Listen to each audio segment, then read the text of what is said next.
હવે આપણે લાક્ષણિક પ્રાણીકોષની આકૃતિ દોરીએ.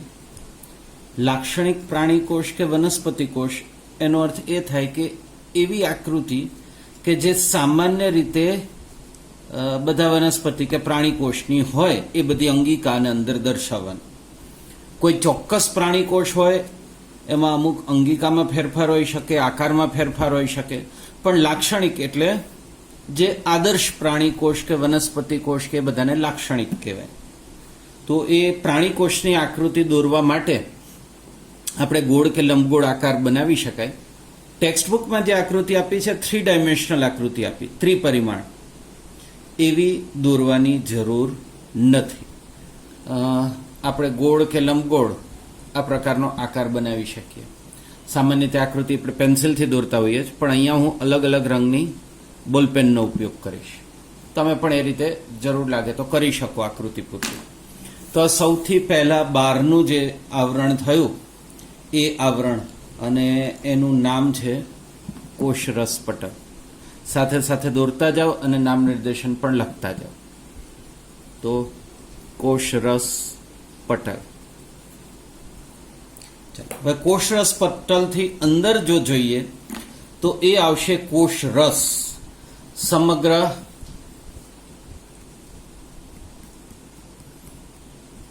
કોષરસ પટલની અંદર તો આ જે ભાગ છે આખો એમાં આવશે કોષરસ. અને ત્રીજી મુખ્ય ભાગ જો આપણે ગણીએ તો એ છે કોષ કેન્દ્ર. પણ કોષ કેન્દ્ર દોરતા પહેલા કોષ કેન્દ્રની બહારની જે આવરણ છે જેને આપણે શું કહીએ છીએ, કોષ કેન્દ્ર પટલ, એ દોરવાનું થશે. અને કોષ કેન્દ્ર પટલ દોરો એમાં વચ્ચે વચ્ચે થોડો ગેપ રાખવાનો, જેના દ્વારા દ્રવ્યની આપલે થાય એવું આપણે દર્શાવી શકીએ. તો આ ડબલ આવરણ, ડ્યુઅલ લેયર ધરાવતી કોષ કેન્દ્રની ફરતેનું આવરણ, જેને આપણે કહીશું કોષ કેન્દ્ર પટલ. તો આ કોષ કેન્દ્ર પટલ થયું.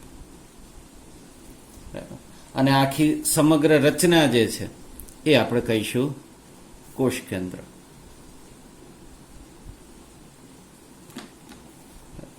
હવે કોષ કેન્દ્ર છેક અંદર સુધી જશે. આ કોષ કેન્દ્ર થઈ ગયું. ઓકે, ચાલો. હવે આમ તો કોષ કેન્દ્રની અંદર પણ કોષ કેન્દ્રિકા, રંગસૂત્ર દ્રવ્ય એ બધું દર્શાવવાનું હોય છે, પણ એટલી ડિટેલમાં આપણે નહીં જઈએ. એક ખાલી આ કેન્દ્રસ્થ ભાગ જે ગૂંચળામય જે છે એ આપણે દર્શાવી દીધો. અંદર એક આમ ડાર્ક જેવી કોષ કેન્દ્રિકા પણ હોય છે, પણ એટલું ડિટેલ આપણે અત્યારે છે નહીં, તો આપણે નામ નિર્દેશન એનું કરતા નથી. આ જે ગૂંચળામય આખો ભાગ છે એ જનનિક દ્રવ્ય, જેને આપણે ડીએનએ કહીએ છીએ, એ છે. આ જે ભાગ છે કોષ કેન્દ્રિકા છે. પણ આ બધું અલગથી ન દર્શાવો તો પણ ચાલશે. ચલો, હવે વારાફરતી બીજી અંગિકાઓની ચર્ચા કરીએ. વારાફરતી એના આકારને બીજા વિશે વાત પણ કરતા જઈએ અને દોરતા પણ જઈએ. તો એક એવી અંગિકા છે ગોલ્ગી પ્રસાધન. તો ગોલ્ગી પ્રસાધન માટે કોથળીઓની થપ્પી જેવું, આમ કોથળીઓની થપ્પી હોય ને, જેને આપણે શું કહીએ, સિસ્ટરની, આ પ્રકારની એક રચના. તો આ ગોલ્ગી પ્રસાધન. અને અહીં આજુબાજુ ગોળાકાર પુટિકાઓ મૂકી દેવાની બે ચાર. તો આ થઈ ગયું ગોલ્ગી પ્રસાધન. પછી કોષરસ અને કોષ કેન્દ્ર વચ્ચે દ્રવ્યની આપલે કરનાર જે આખું તંત્ર છે એ છે અંતઃકોષરસ જાળ. એમાં લીસી અને ખરબચડી બંને બતાવવી પડશે. ચલો, આપણે એક અહીંયા અંતઃકોષરસ જાળ, આમાં પણ એવું જ છે. આ એક, પછી બીજું, આમ ધીમે ધીમે એનો જે આકાર છે થોડો થોડો નાનો થતો જાય, કેશ કેન્દ્ર તરફ જતા જાવ એમ.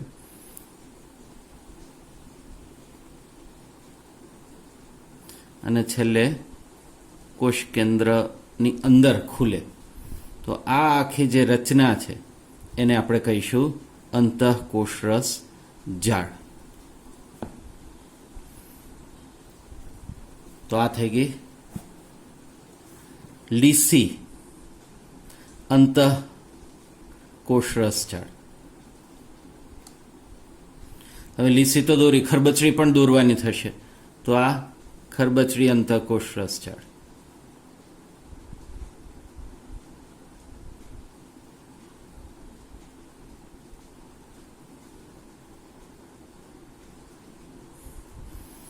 હવે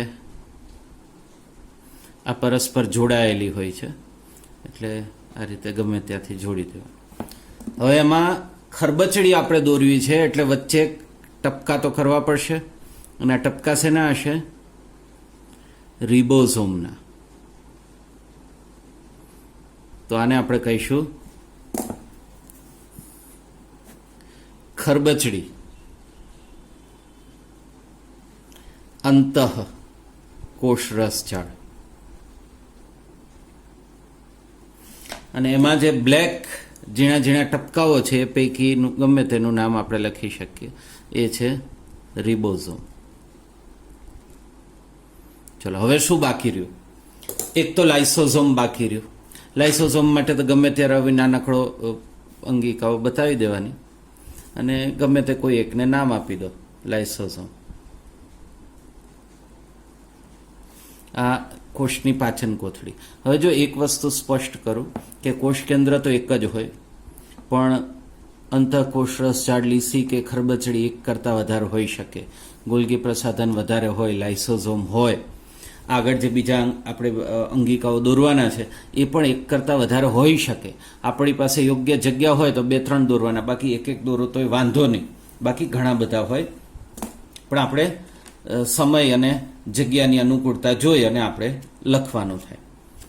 ચલો હવે એક વધ્યું કણાભ સૂત્ર. તો કણાભ સૂત્ર પણ ઘણા બધા હોય, પણ આપણે 1-2 દોરીશું. તો આ થઈ ગયું કણાભ સૂત્ર. અને એની જે આ જે અંતઃ પ્રવર્ધો હોય છે ને, એ તો આમાં ન દેખાય, પણ એ કણાભ સૂત્રમાં બહારની દિવાલ છિદ્રિષ્ટો હોય છે, તે તમે ધારો તો એ આ રીતે ટપકા ટપકા કરી શકો. હવે 2-3 કણાભ સૂત્ર દોરી દીધા. દંડાકાર આમ તો, પણ આમ મગફળીનો દાણો હોય ને એ પ્રકારનો, તો એનું નામ થઈ ગયું કણાભ સૂત્ર. આ કોષરસ પટલ તો થઈ ગયું એટલે એની ફરી જરૂર નહીં. ચલો હવે કઈ કઈ અંગિકા બાકી રહી જોઈ લો. કોષરસ પટલ આવી ગયું. હા, પ્રાણી કોષ છે એમાં તારા કેન્દ્ર આવે, એ તારા કેન્દ્ર રહી ગયું. આપણી જે આકૃતિ છે એમાં તો છે, પણ વર્ણન જે છે એમાં તારા કેન્દ્રની વાત નથી. તારા કેન્દ્ર એવું છે કે જે ફક્ત પ્રાણી કોષમાં હોય, વનસ્પતિ કોષમાં ના હોય. અને આમ ગાડાનું જે પૈડું હોય ને આકાવાળું, એવા 2 સ્ટાર જેવા પૈડા આકાર એકબીજા સાથે જોડેલા હોય ને એવું તારા કેન્દ્રમાં લાગે. એટલે આવું આ પ્રકારનું કંઈક ષટકોણાકાર આવા તારા કેન્દ્ર, અને બંને પાછા એકબીજા સાથે આ રીતે જોડાયેલા હોય. તો આ થઈ ગયો તારા કેન્દ્ર. યાદ રાખજો, તારા કેન્દ્ર ફક્ત વનસ્પતિ કોષમાં નહીં દોરવાનું, ફક્ત પ્રાણી કોષમાં દોરવાનું. પછી બીજી અંગિકા હરિતકણ. હરિતકણ છે આ પ્રાણી કોષ છે એટલે એમાં હરિતકણ ના હોય. વનસ્પતિ કોષ હોય તો દોરવું પડે. બીજું વનસ્પતિ કોષ હોય તો આપણે આ કોષરસ પટલની બહાર એક કોષ દિવાલ પણ દોરવી પડે, પણ આમાં ન આવે. અને હજી એક રહી ગયું, કયું? રસધાની.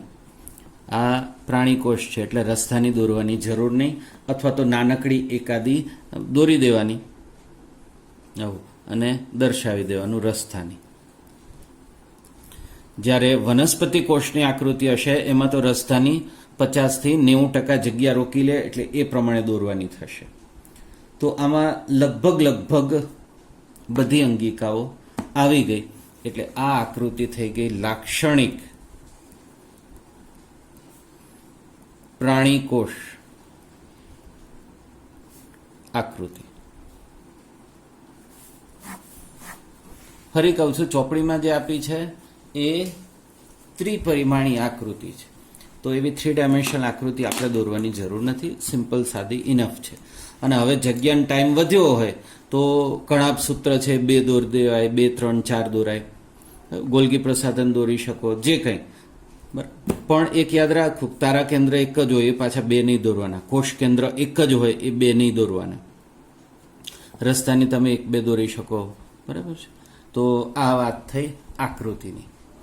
હવે આપણે લાક્ષણિક વનસ્પતિ કોષની આકૃતિ દોરીએ. હવે લાક્ષણિક વનસ્પતિ કોષની આકૃતિ દોરવા માટે કોષ થોડો મોટો દોરવાનો અને ગોળના બદલે લંબગોળ કે આ રીતે દોરો તો વધારે સારું. આકૃતિ મોટી દોરવા પાછળનું કારણ એ છે કે આમાંનો ઘણો ખરો ભાગ તો પાછું રસધાની લઈ લેશે, એટલે આકૃતિ થોડી નાની દોરો ને એમાં પછી રસધાની દોરો તો પછી બીજી અંગિકા દોરવા માટે જગ્યા જ ના વધે, એટલે એ ધ્યાન રાખવું પડે. તો સૌથી પહેલું આપણે જે દોર્યું છે એ છે કોષ રસ પટલ. ડાબે જમણે બંને તરફ નામ લખવાની જગ્યા રાખવી જોઈએ આપણે. તો આ કોષ રસ પટલ. હવે એની ફરતે એક સેલ્યુલોઝની નિર્જીવ દિવાલ ધરાવતી, એટલે કે સેલ્યુલોઝનું નિર્જીવ આવરણથી બનેલી કોષ દિવાલ આપણે દોરવાની થશે.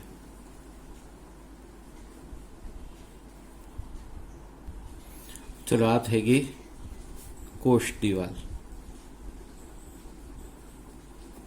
હવે વચ્ચે તો કોષ રસ લખી જ નાખવાનો છે, ગમે ત્યાં દર્શાવો, બધે કોષ રસ તો હશે જ.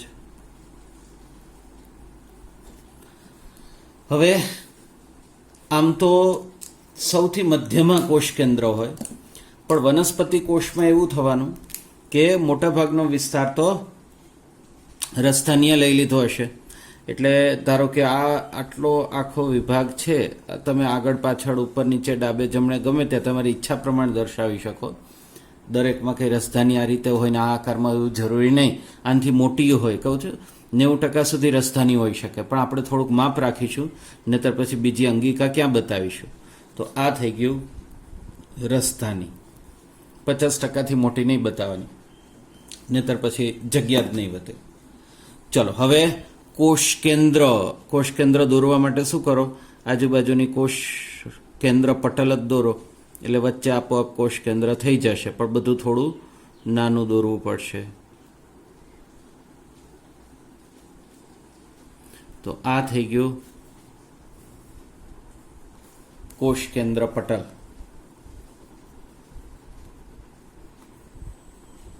અને એની વચ્ચે આપણે દર્શાવી દેવાનું, એટલે કે અંદરનો ભાગ છે એ કોષ કેન્દ્ર.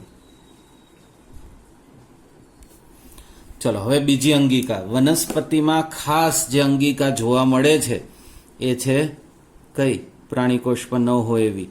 એક તો કોષ દિવાલ જે આપણે બતાવી દીધી, બીજી આ પ્રકારનો આકાર ધરાવતી હરિતકણ.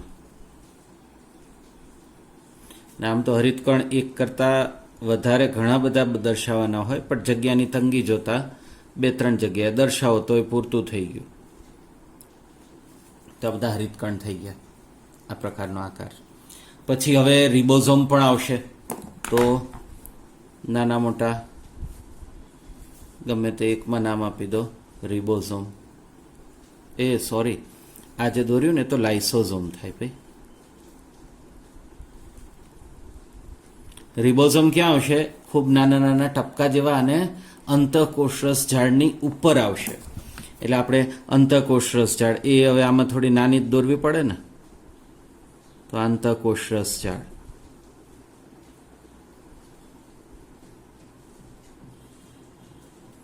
બરાબર છે. તો આને આપણે નામ આપી દઉં ખાલી, એટલે કે લીસી અંતઃકોષરસ ઝાડ.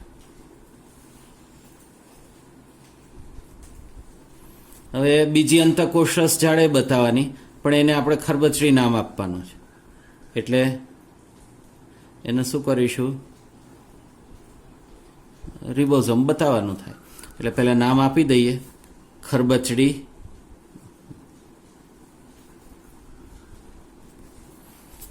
અંતઃકોષ રસજળ.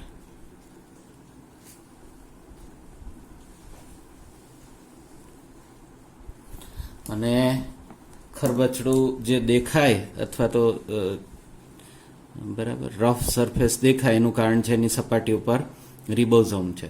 એટલે આ રીતે ટપકા ટપકા દર્શાવી અને પછી ગમે ત્યાં એક નામ આપી દેવાનું અને એ છે રિબોઝોમ. ચલો, તારા કેન્દ્ર તો વનસ્પતિ કોષમાં હોય નહીં, ખાલી પ્રાણી કોષમાં હોય, એટલે એનો દર્શાવવાની જરૂર નથી. હવે બાકી શું વધ્યું? તો એક તો કણાભ સૂત્ર, માઇટોકોન્ડ્રિયા. એ આ રીતે હરિતકણ કરતા થોડોક અલગ આકાર.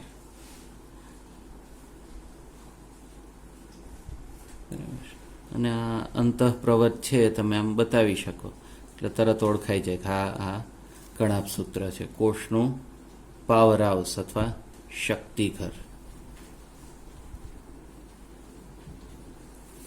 તો આને નામ આપીએ. ચલો, આ થઈ ગયું કણાભ સૂત્ર. હવે શું બાકી રહ્યું?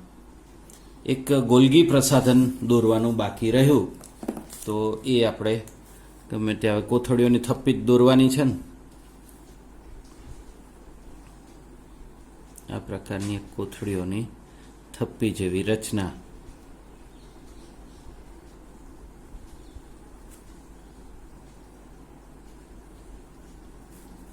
અમુક પુટિકા એક બે બતાવી તો આ થઈ ગઈ નીચે તરફ દર્શાવી દે ગોલ્ગી પ્રસાધન.